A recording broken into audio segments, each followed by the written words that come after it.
Good evening, everybody. Thank you all for joining us. My name is Scott Sinclair. I'm the Senior Manager of Programs here at Cancer and Careers. For those of you who are dialing in from your phone, if you could send us an email to cancerandcareers@cew.org with your name and the phone number that you're dialing in from, this way we can confirm your attendance and make sure you receive all of the relevant follow-up information. Now, if you are new to Cancer and Careers, first of all, welcome. We're glad to have you here. We were founded in 2001 to support every person in every industry and every job so they can thrive in their work and their life after a diagnosis. Cancer and Careers also works with companies to develop their internal systems of support for employees navigating illness at work. This slide has a list of all of our free programs and services that we offer for people with cancer as well as their caregivers. I hope we have some of you on tonight. Healthcare providers, coworkers, really anyone who is involved in someone's life after a diagnosis. These include a comprehensive website a comprehensive website and a library of our publications that are available in both English and Spanish, as well as career coaching, resume review, financial assistance, grants, access to experts for one-on-one support and educational events. And I'm going to be back after Nicole speaks to go over a little bit what we have coming up after the presentation. Now, if this will move forward, bear with me. There we go. So some quick housekeeping before we get started. If you experience any technical difficulties during today's webinar, please refer to our Zoom user guide, which is linked on this slide and I'll drop it in the chat also when we have a second after I'm off. Or you can reach out to Zoom directly for support. Please note that today's presentation is copywritten. Therefore, the use of AI assistants and/or transcribing or recording devices of any kind is not allowed. Those found to be using AI or other recording or transcription software during Cancer and Careers programming will be removed from the event, and you'll be permitted to return without the AI recording or transcription software. You can see real-time closed captioning is available for today's event for those who need it, and a caption recording of this webinar will be archived on our website following the session. To request any additional reasonable accommodations, please send an email to cancerandcareers@cew.org at least 24 hours before the next live session. Now, for those of you who are requesting continuing education credits, this slide lists all the organizations who have accredited today's webinar, as well as the required steps for getting a certificate. This information is also available on our website. Please note you're required to complete both the evaluation as well as pass the post-test to be eligible for CEs or PDCs. More information on how to access those will be shared throughout the webinar, and if you're unable to complete those today, that's totally fine. An email will be sent to you tomorrow, no later than 5 p.m. Eastern Time. Now, for everyone here, we love hearing from you both during our live event and after. So as you might know, Zoom has a lot of great features which you can use to interact with the event, with today's presentation. So you'll see a chat box in your features panel. You can use that to speak to staff behind the scenes, myself, as well as other attendees.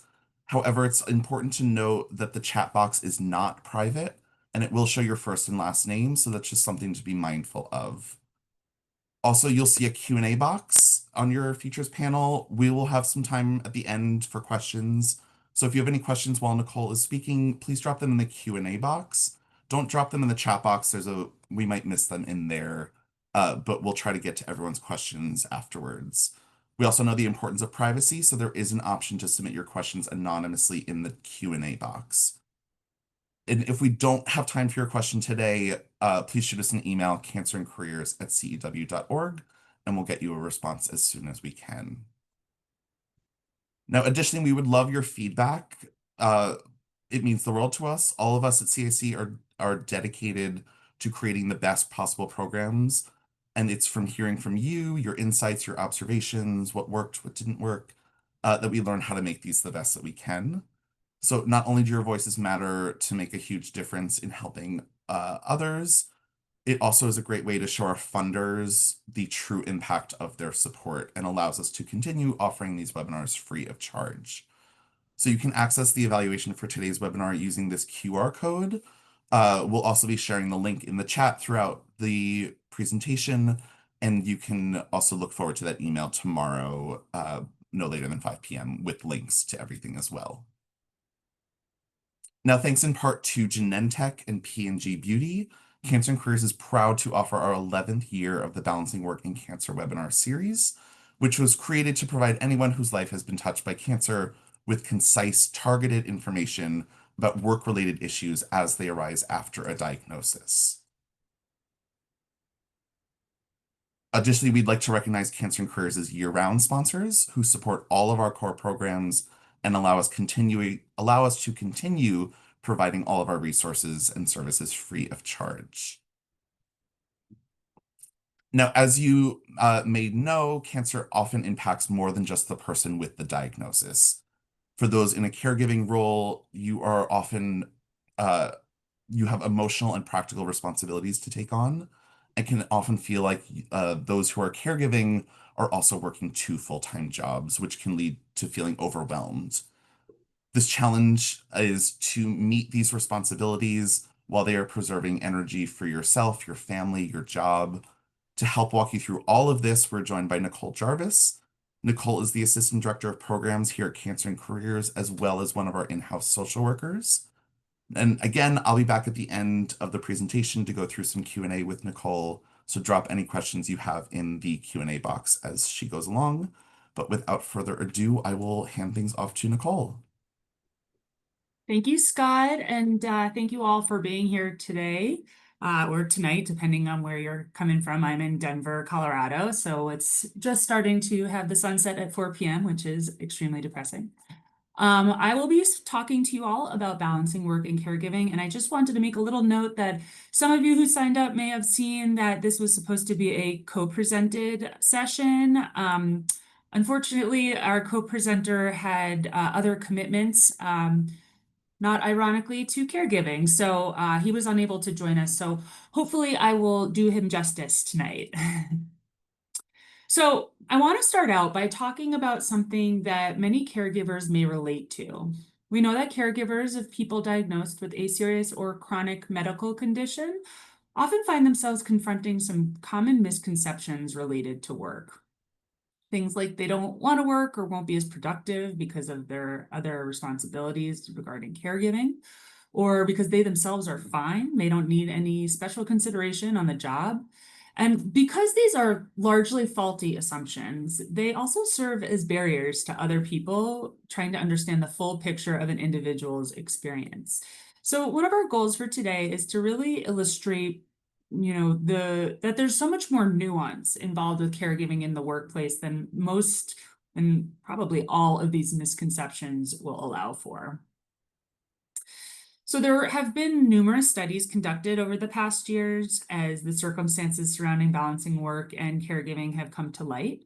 The AARP Public Policy Institute released a report on caregiving in 2020 that illustrated many caregivers' shared experiences.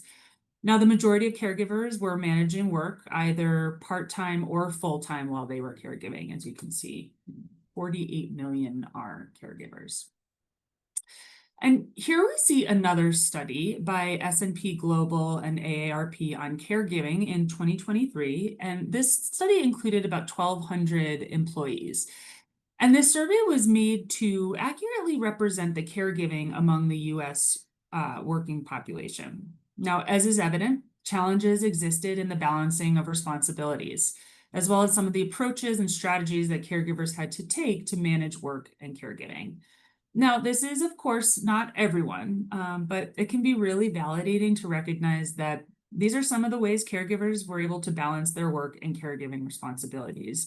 Some of these that are listed here may resonate with you, others may not, but it's just a good opportunity to kind of see what people did to balance and navigate what can be a relatively stressful situation. And we can't discuss the experience of caregiving without digging into at least some of the challenges that are associated. Now, from that same AARP study, three primary struggles were cited. There was mental strain. So caregivers reported feelings of stress, guilt, anger, anxiety, and so much more. There was also physical strain, experiencing their own health challenges as a result of this new amount of emotional stress, but also some of the physical aspects, such as less personal time in the day to address self-care, less sleep, maybe not being able to exercise, more household tasks. And of course, caregivers may have their own health issues that they're dealing with prior to their loved ones, so making sure to keep up on that as well. And then finally, there's the financial strain. It can be really challenging to plan for, since, of course, as many of you know, there's really no set timeline for treatment. Often, caregivers tend to take on debt, so medical, loss in income from partners, loss in income if their work hours are cut or if they have to take time off, etc. So what this does is these factors all really bring into perspective the reality of caregiving and the pretty far-reaching nature of its impact. So for today, we're really going to focus on thinking through your circumstance and how to best approach making decisions around best plans of action. And of course, if you're a healthcare provider joining us on this call, this is a way that you can also help with guidance for caregivers that accompany to appointments, etc. Now, it's important to remember not to feel obligated to make decisions right away or even all at once. This is likely going to be a fluid process. You may experience a range of emotions related to processing your loved one's diagnosis. These can include shock, stress, anxiety, depression, numbness, urgency to get things moving, and so on. Now, regardless of specifics, know that your feelings are valid. There is truly no right reaction. While you may feel you need to be stoic for your loved one, allowing yourself to feel these emotions can be a really important part of preparing to make future decisions. Then giving yourself the space to breathe and process can help you get centered and focused so that the next steps are going to feel just a little bit more manageable. Now, this evening, we're going to discuss what it looks like to identify and ask yourself key questions, gather information, get organized to better understand what your options are, and to make an action plan for moving forward that really works around your loved one's treatments, surgeries, medical interventions, and then, of course, how your work might fit into all of these factors. So that brings us to what are the questions to consider asking yourself in order to make the best decisions about balancing work and cancer when also acting as a caregiver. A good idea is to spend some time considering the needs and wants of the situation. And while, of course, your loved one that you're caring for is your priority, you should also be exploring what your wants are versus just what your needs are. Now, these can vary from person to person, and when people start to list out their wants and needs, they sometimes find that they're not always going to be in alignment with one another, and that's okay. The idea here is to take a step back and start evaluating the individual parts within this bigger picture to figure out what's true for you. So, for example, what are your financial and insurance needs? Now, while it's not guaranteed, it's likely your finances will be impacted in some way by your added caregiving responsibilities. So think through what those changes will mean for you and your family's ability to stay afloat during this time. Additionally, your loved one may be covered under your insurance. So how do you make sure that your coverage remains uninterrupted? Then how is your identity connected to your job? Now, it may be that you're not able to meet the same marks as you need to, or allocate energy and time elsewhere. Figure out how you may cope with setting the bar perhaps just a little bit lower in order to balance all of your responsibilities. Again, this may not be the case for everyone, but the point is to have a sense of how that comes into play for you. If you are a people pleaser or a perfectionist or a type A personality, this can be a really big challenge to sort of have a more realistic moment with yourself of what's practical and not. And of course, it's important what you might want to consider in terms of your personal life. Do you have additional obligations to family or other loved ones that need to be prioritized? What do you think you might need in terms of self-care? As we mentioned, that can often be pushed on the back burner, but it's so important. You may also find that once you start asking yourself these questions, more questions crop up that you may not really know how to answer on your own, and that's okay. It's also completely understandable if this part of the process starts to feel really overwhelming. So, once you've asked yourself these questions, you're going to need to begin to gather information. And we separate these into buckets so that they're just a little bit easier to organize and they look nice visually. But the first is the medical and practical information for your loved one. So this is their needs, including appointments, treatments, surgeries, timelines, and side effects. But as I mentioned, you'll also want to consider and look into your own medical and practical information, since your needs and health are not completely on hold at this time. Also, try to look into support and resources that might benefit you and consider what other personal obligations exist for you.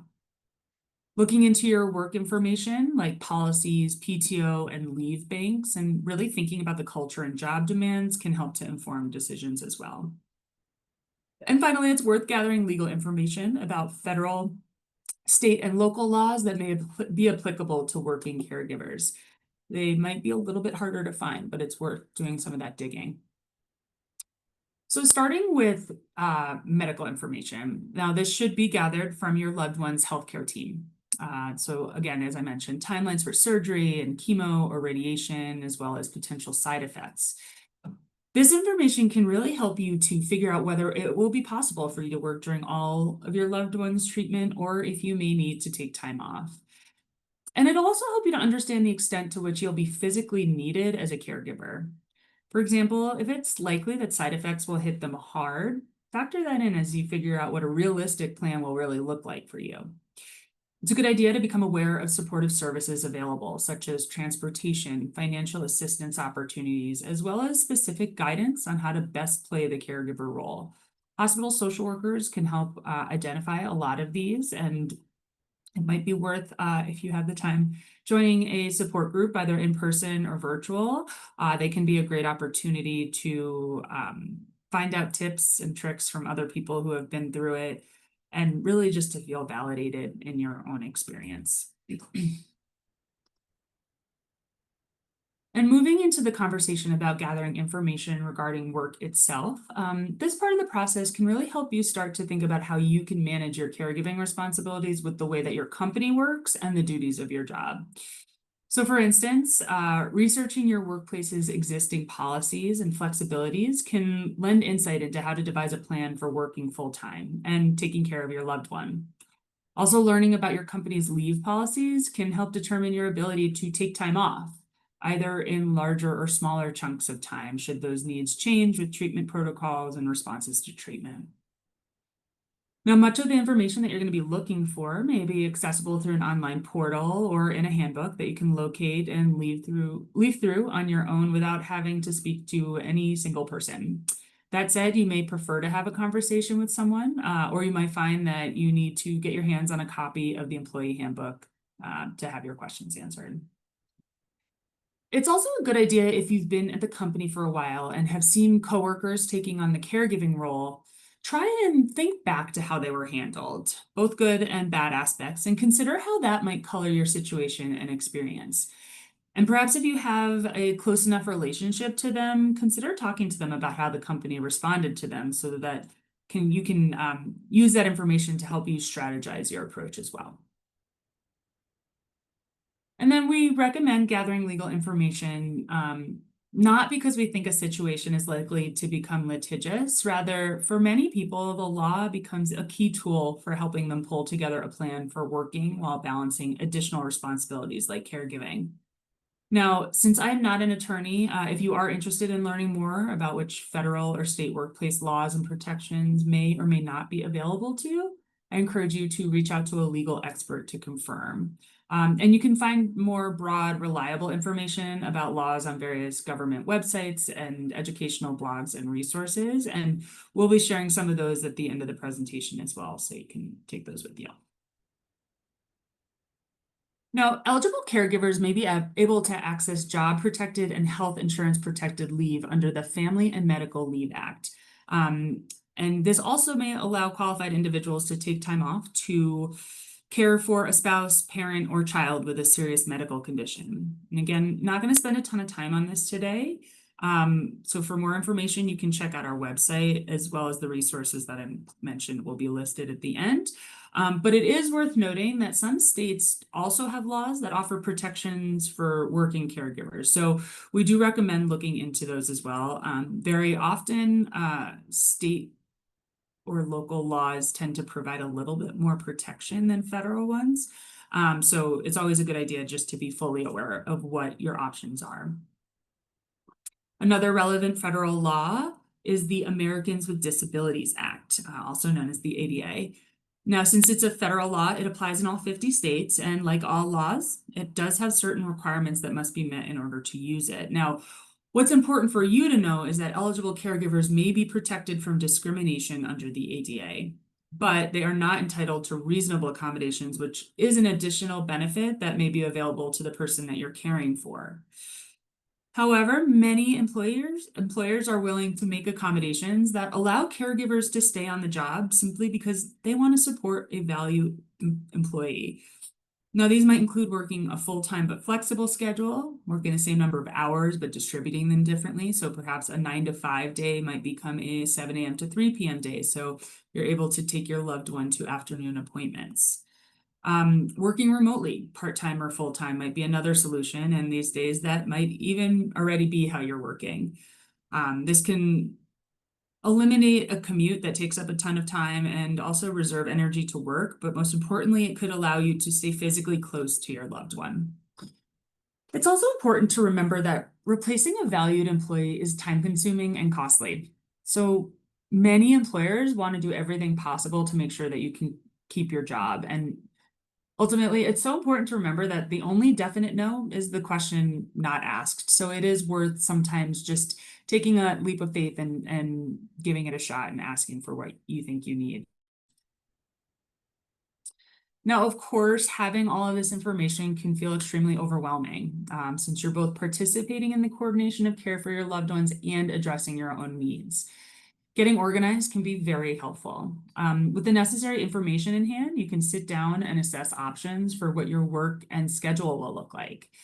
You'll also want to look at your options when it comes to who and what to tell about your situation. Will you prefer to keep this between you and your supervisor? Is it helpful to inform coworkers so that they're aware? These are all decisions to make based on what you learned or came across in your information gathering phase. Now, getting and staying organized can help take some of the strain and stress away from work. And it can also help you to be better prepared by having a plan A, B, C, because it's possible and likely that your plan may not work out exactly as you anticipated. So having additional information on hand so that you're able to pivot when necessary can greatly reduce stress and help you to plan ahead. Keeping all of your paperwork and documents in one place may seem like an extremely simple thing, but it can make a really big difference. It can reduce the headache of searching for important details necessary to make appointments or navigate insurance. It's also common that when you are doing the information gathering and fact finding that you come across information that isn't really relevant today, but it could be useful down the line. So putting it in whatever centralized storage location you're using will mean that you'll know where to look for it when the time comes and you won't be pulling your hair out trying to find it. Helping track questions, concerns, thoughts of the person that you're caring for can be really helpful as well. If cognitive challenges, fatigue, or just the stress of treatment impacts their memory or yours. This can ensure nothing gets missed during these appointments or other conversations with employers. And it can also help if you don't have to rely solely on memory as you juggle so many things at once. And it's hard to sort of keep track of information. You can also act as a recording device during conversations with doctors. A lot of information gets discussed in these appointments, and it can feel extremely overwhelming as a patient. So being able to be there as a clear mind and ears for your loved one is immensely helpful. You want to try to write everything down for you to refer back to. Record the names of people who are helpful at the hospital so you can ask them, you can ask for them if you do need to call for updates. Try to jot down any tips that are given to you from others in the caregiving community. As I mentioned, support groups exist for these reasons as well. It can be challenging and somewhat isolating to be responsible for the care of another. So learning from others' experiences can really help make the process less of a constant guessing game. And given that you're likely spending a ton of time in waiting rooms, this can be a really great way to form connections and relationships with other caregivers and have someone to lean on yourself. Now, this takes us to what is an action plan? Now, creating an action plan to the extent that it's possible can help empower yourself and maybe even regain a sense of control over your work circumstances when everything is feeling a little up in the air. Now, a successful action plan addresses your needs and goals as both a person and caregiver. So work, caregiving, personal life, etc. It also identifies priorities while remaining flexible. As I mentioned, things tend to evolve due to the fluidity of treatment. It also incorporates your employer's needs as well as your own. This is not to say that you should ever be putting your employer's needs above yours, or that there's really no room to negotiate how work is going to get done. But it's important to make sure that these get woven into your thinking as well. For some, asking for help can be challenging, but doing so when and where you feel comfortable can really alleviate some of the stress and worries that may be weighing you down.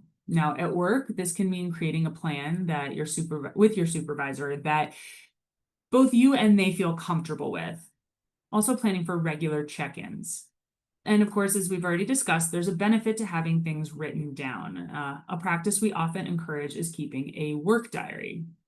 Now, your work diary can be particularly helpful as a place to really lay out concerns and potential solutions together. What changes do you anticipate to your work life? A different schedule or not being in person as much may mean that you need to rethink how to best continue to get your work done. Think realistically about what it might look like to take leave or work flexible hours. If your leave is unpaid, what kind of impact will that have? For many, it can be challenging to ask for help, but trying to develop some comfort with doing so can make a really big difference. Talk with your supervisor about perhaps temporarily redelegating responsibilities. Or if you have kids, maybe ask friends or family if they're able to drive them to or from school activities or play dates so that this way you can focus your attention and energy on caregiving. Boundaries are an important aspect of balancing life and work for everyone. So when caregiving is thrown into the mix, setting boundaries becomes even more critical. We will talk a little bit more about setting boundaries, but for now, I will just say that the work diary can be a great place to just jot down some thoughts you have about where they might be needed. Maybe you're starting to notice some new triggers that you didn't have before, or certain things are stressing you out in a way that they hadn't before. Just making note of that can be really helpful. And remember that with the ability to pivot your plans as necessary, that's the key to setting yourself up for success. So that flexibility there. Your work diary is also a place that you can map out an overview of your loved one's treatment, along the type of support that may be required from you. This might include important dates like for surgery, chemo, etc., as well as information about potential recovery time, side effects, etc. You can then take that and compare it to your work calendar and see where there might be any issues or conflicts in terms of scheduling. Now, of course, there may be certain appointments and treatments that are date specific. So it can be worth talking with the healthcare team to see where there might be some flexibility there. Excuse me, sorry, 1 second. You want to view your schedule as an area where there really is an opportunity for you to feel just at least a little bit more in control of the process. And as I've mentioned before, and I'm going to keep mentioning, self-care for a caregiver is incredibly important. So this is a place where you can be specific with yourself about when and how that will happen for you amidst all of the tasks you're juggling. Small things like making sure to get fresh air each day, or making sure you can make it to your favorite yoga class or workout class. Then there's bigger things where you can schedule some really solid alone time for yourself. What this does is it really helps in keeping you grounded and helping to de-stress. You are not going to be able to properly care for someone if you yourself are completely underwater. Now, recording your day-to-day activities at work can prove beneficial on a number of levels, including descriptions of your projects, associated tasks, what's been done, as well as a to-do list with what still needs to be done. This can really help you stay organized and effectively manage your time and create a log of the tasks that you accomplished that day or week or month. Also, tracking hours and assignments could prove valuable if a worst case scenario arises at work and you start to suspect that there may be some discrimination taking place. Again, as mentioned earlier, we don't bring this up because we think it's likely to happen, and obviously hope very much that none of you on this call or the people that you're treating ever experience that. But unfortunately, we do know that some people run into problems in their workplaces. So in these instances, having a notebook where you've really been keeping a detailed account of your time and accomplishments can prove very valuable. Now, whether or not to disclose your caregiver status at work is a really important consideration that can be really complex. Now, we tell people that disclosure exists on a spectrum. So keep in mind that it is not an all or nothing decision. Whatever you feel comfortable with is valid, and sharing nothing is also always an option. Also, remember to always consider how your loved one feels about you sharing details about them in your workplace. Now, for those who do decide to disclose, you'll want to think about what and how much your supervisor and coworkers need to know, and also being aware that the need for sharing may change over time. Just keep in mind that how much you share is entirely up to you, and you can always share more, but once information has been disclosed, it unfortunately cannot be unshared, so it's out there. Now, disclosure on the online space is an important factor. It can have potential ramifications in the workplace, both for you and the person that you're caring for. So we do recommend you each develop a personal disclosure plan for your online presence, making clear decisions about what, if any, information you'll be sharing about your loved one's cancer journey, and what's okay to share online and off, and where you're going to share it in terms of specific websites or platforms. And then you want to make sure to communicate those decisions with the people in your network, as doing so can prevent accidental, unwanted disclosures. And even if you have shared your preferences, it can still be a good idea to monitor what others are posting so you have a sense of what's out there. You know, it could be as innocuous as someone posting on your Facebook wall or on a Instagram comment that they've been keeping your loved one in mind, how's their treatment going, yada, yada. That right there is a disclosure. And so just really being wary of who you've expressed your preferences with. You also want to keep in mind that there is a potential long-term impact of online disclosure. So it may be the case that some of you or your loved one have shared at work and everyone's being really supportive, and that's a really great situation to be in. But the fact is, the internet doesn't go away, and none of us can predict the future. So your supportive manager may move on and be supported and be replaced by someone who begins Googling their new staff. And frankly, there's no way to know how that person is going to respond to the information they find. They might find out that you're a caregiver for someone with cancer and decide that maybe you shouldn't get that project next month. So just really thinking about what's out there about you can be really, really important. We're also frequently asked whether there's a requirement to disclose to your employer that you're a caregiver. Now, generally speaking, there is no requirement to share this information. However, people may decide they want to for a variety of reasons. So you want to ask yourself, are there legal benefits to disclosing? So access to the FMLA that we discussed, protection from discrimination under the ADA. Also, are there interpersonal benefits to disclosing? Are there any practical benefits to disclosing? Now, some people are sharers. They could not imagine managing a big life-changing event like this and not telling. But others feel very uncomfortable sharing information about their personal life and are much more private.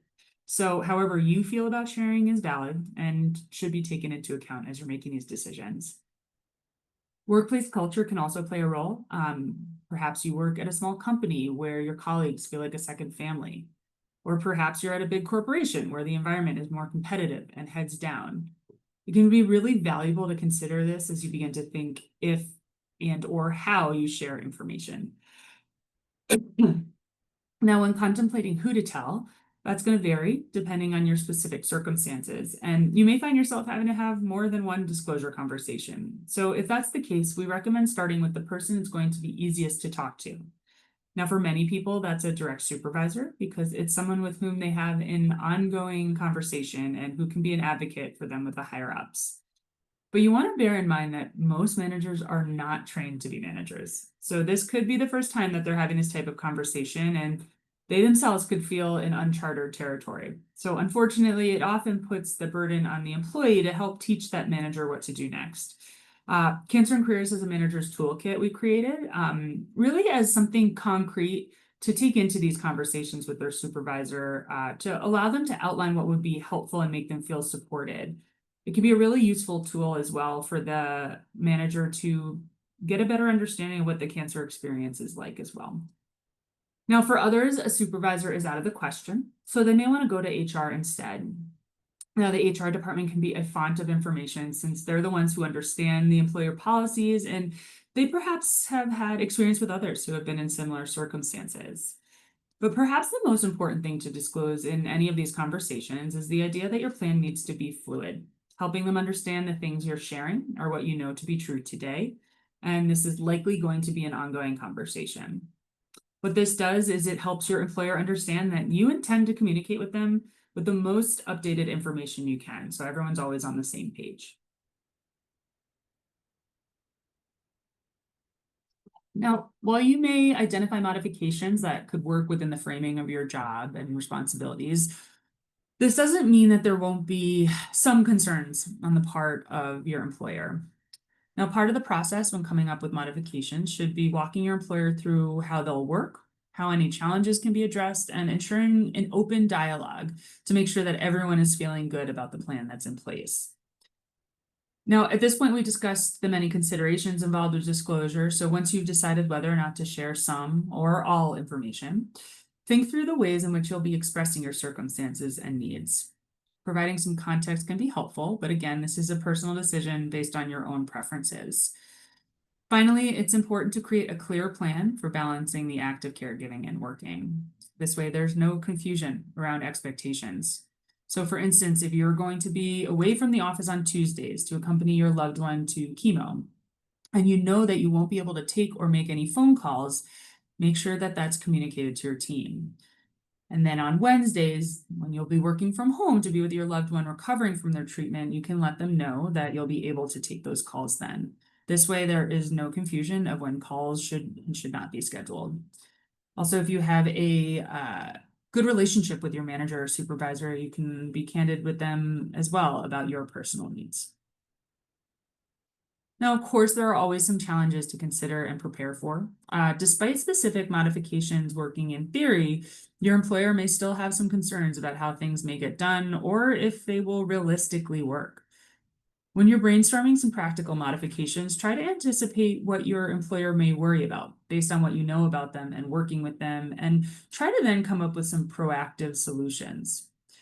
For instance, if they're worried that you won't be available to address a surprise on a project because of your flexible hours, perhaps suggest a point person to act as backup contact in your absence at that time.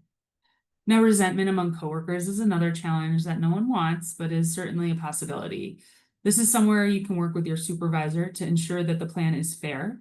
You can also ask your supervisor to express your situation on your behalf, so there's no misunderstanding about what's going on. This is something where you would discuss what you're comfortable with your coworkers knowing about your circumstances, and also where possible and comfortable, you can be direct with your coworkers, that they can come to you if they're having concerns about getting things done or they're not totally comfortable with the setup or the plan that's in place.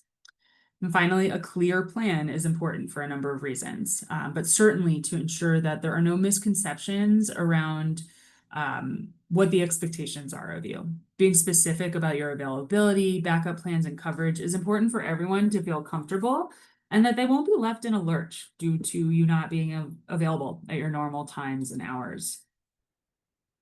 Now, with so much juggling going on, the balancing act can feel really overwhelming and really interrupt your focus. Now, some helpful habits to incorporate better focus include doing one thing at a time, making a list of priorities, avoiding all those outside distractions by turning off phone and email alerts, creating a cheat sheet. So if you're feeling distracted, you don't have that head scratching moment trying to come up with something.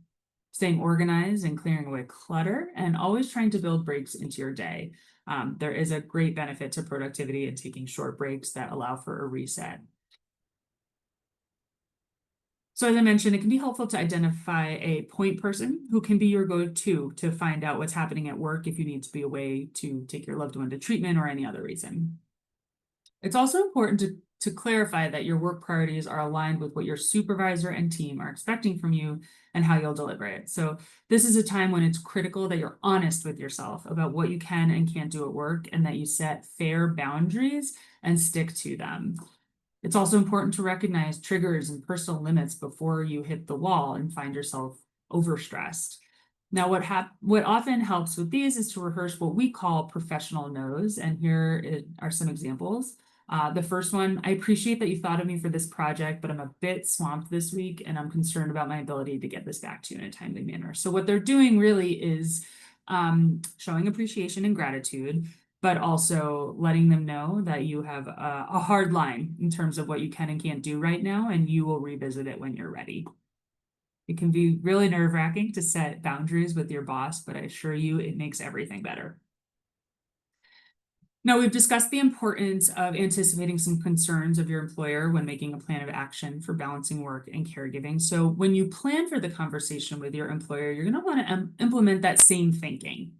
Now, what's your employer likely to feel about this? Removing your own personal experience from this. How would you respond if your employees came to you with this situation and these requests? Then apply that logic when approaching your employer. Now, back to that gathering information conversation, it's really important to bring what you know about the existing policies to the conversation, so your employer doesn't feel like they need to figure out what is and is not available already and what they themselves may need to approve separately. Same goes for state and federal laws. What do you know about your eligibility with those? Having that information available helps your employer to feel less pressure to do that work on their end. And they may need to just confirm with HR as opposed to having to start the researching process themselves. Finally, understand that even if a proposed modification is initially approved, it may not necessarily be something that can be for the long term. Now, if it's not working out, or if there are more time-limited aspects, for instance, like a project or something, you want to think about what that might look like moving forward.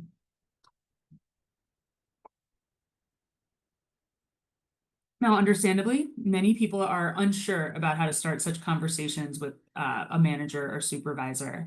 Now, a good approach is to acknowledge that you are taking the time to be thoughtful about your employer's interests and concerns as well as your own.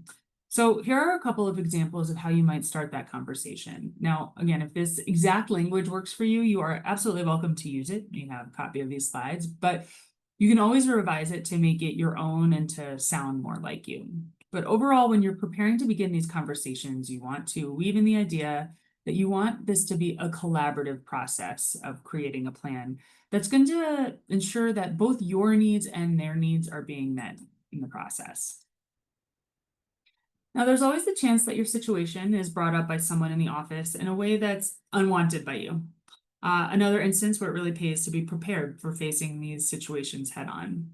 Now, such comments can be addressed using a verbal technique that we refer to as the swivel. It's a verbal formula or pattern, but this is really used in response to cancer-related comments that might be made by a well-intended colleague. Now, it involves acknowledging the cancer-related comment, putting an and right in the middle, and swiveling the conversation around to a topic more work-oriented. Now, these are some examples on this slide that you can refer back to, but just a note that being able to shift the conversation back to a place where you feel comfortable can be really empowering. And what it does also is it indicates to your colleagues that you're still that whole vibrant person with tons of professional contributions to make despite your own personal circumstances.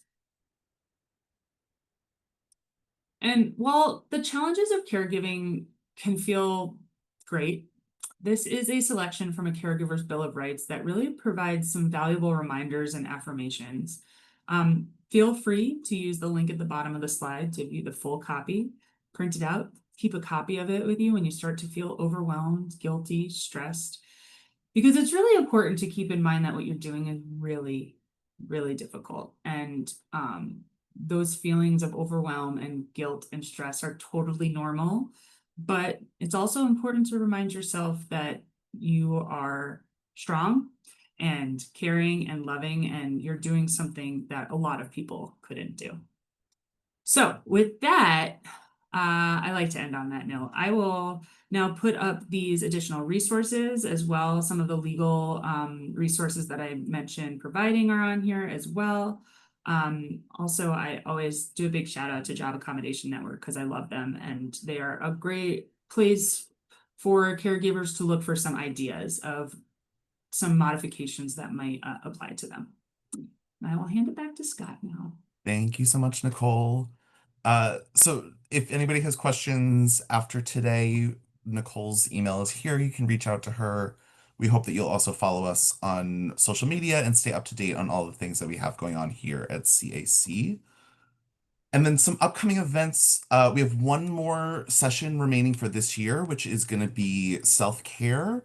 We're going to be joined again by Wade Iwata, who's a social worker who has done this presentation for us before and is a really great way to end the year as we're going into a stressful holiday time. Making sure that you're taking care of yourself during these months is really important. So we hope you'll join us for that on December 3rd. And then we just today launched our 2026 series. So if you didn't already register, you can go to our website and sign up for all of those. We're starting the year off with managing long-term stress. So we're kind of doing a 1-2 self-care stress relief here to get you through the end of the year into the beginning of the year. And Right. then So when the holidays stress you out and you're going in with your self-care tips and they might not work as well as you need them to, we're here for you in January to work on we'll that stress. we'll get you on both ends of the holidays. And then we're continuing on in the year in February with balancing work and cancer, so on and so forth. You can see the full lineup on our website, where you can register there as well.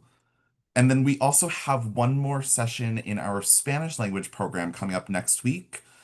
So if you speak Spanish yourself or you work with any Spanish speakers or have any Spanish speakers in your life, we'd love to refer them over to us. That final session is going to be balancing work and nutrition. We're going to be joined by a nutritionist, Carla Gibbio, who's wonderful, and I can't wait to see what she has to say. We also launched our 2026 schedule for Spanish webinars today as well. We have sessions on balancing work and cancer, job search, mental health, and we have a Spanish version of this presentation for balancing work and caregiving. So we hope that you will pass any Spanish speakers along to us there as well. And then we also opened up our registration for our Midwest conference. If this slide will go forward for me, there we go. Our Midwest conference is happening on March 27th. Registration is now open. It's going to be happening on Zoom as a full day event with lots of different topics and conversations happening there. It's a really wonderful day. The Midwest really is the time zone you're able to join from anywhere in the world, really. So we hope you'll join us for that. You can also look forward to our national conference on June 26th, as well as our West Coast conference on October 17th. Registration aren't not open for those just yet, but stay tuned and national should be up in the next month or so. So we hope you'll join us for those. And Not then, clear, we're very organized. We schedule very far out. So you can put it on your calendars now and block out the day if you want to join us for exactly. those. And then once again, these are the requirements for seeking continuing education credits. You'll receive an email no later than 5 p.m. tomorrow with all of this information, as well as the links for the eval and the post test. But if you want to do those now, you can scan the QR code here on the screen. I will also drop a link in the chat for that as well. Um, it really helps us to get your feedback on this. It helps us not only know what we're doing right and we're doing wrong, but also is a way to tell our funders what the value is to you as well. So we hope that you'll take a few minutes to fill out the evaluation today. I'm going to leave this up as we go into Q&A. So the first question I have for you, Nicole, is I feel bad for my coworkers who have been working so hard to cover for me when I'm out of the office. Is there something I can do to let them know that I see them and appreciate how much they're helping me? Yeah, I mean, I think it's totally understandable to feel worried about that. As I mentioned, resentment is not totally uncommon. Um, but I think, you know, it doesn't have to be some big show. You can just thank them. You can say, it means a lot that you have been helping. I see it, I feel it, I appreciate it. I know a lot's going on, and as soon as I'm back up and running, you know, I will take it back over. But I think a simple thank you and letting them know that you are recognizing their extra work can go a lot further than people think. Yeah, like you said earlier, you really don't know gratitude unless you explicitly say it sometimes too. Hmm. And you can even, if somebody's covering a project for you, be like, I read your report on that, on the this thing, and it was so great. Thank you so much for covering for me. I have your, let me know if I can ever return the favor for you. Hmm. Being explicit and being kind of specific too, that it's not just say like, yeah, yeah, yeah, you're covering for me and Hmm. I'm helpful, but like, to have a specific piece of feedback or Yeah. gratitude, I think really means a Yeah, no, lot. I love that idea. Like specifically calling something out and also just letting them know that you couldn't do this without them. Yeah, I think that that's powerful, right? Like I think being candid with people goes a lot further than people might assume. I agree. The next question I have here is I'm a doctor who owns a small practice. I'm the employer. Do you recommend a specific level of sharing medical diagnosis with the staff? Most of the staff is not aware that I have cancer. Um, it's one of those decisions that you're going to have to make. I think you want to assess your relationship with your staff. If it's something that they need to know, if it's going to make a difference, what difference is it going to make if they do know those things? Um, thinking about how they perceive you is a factor to consider when thinking about whether to share that information with them. Again, no obligation to, but certainly people step up in ways that we don't expect. But you also can't expect that. So again, it's really just about really understanding the various reasons for why you would want to tell them or why you feel you need to.